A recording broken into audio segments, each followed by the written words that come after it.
Ankoatra ireo volavolan-dalàna maro samihafa izay entina olanina eny anivon'ny anteny meram-pirenena dia mbiam-beteny ireo député hatrany ny tokony hampiarina ny fahazoan'izy ireo ny fiara tsy mataho-dalana izay tena ilaina amin'ny fanatanterahana ny asa raha ny fanazavana hoentin'izy ireo hatrany. Fanadiadina.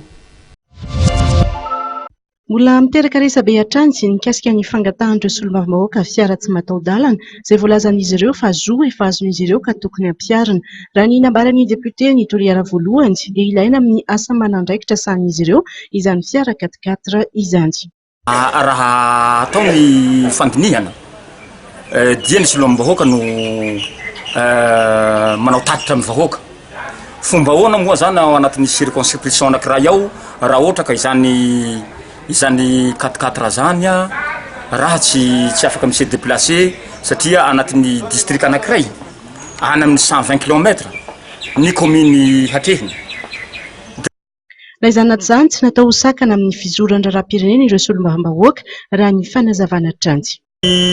Elefia zahay tsy ho blocage satria manana responsabilité bevata zahay raha tsy mifidy an'izany elefia zany fa kosa mila jerena tsara tsy taka ny tenenana sasany azy hoe fidifidiny solombavambahoaka ihany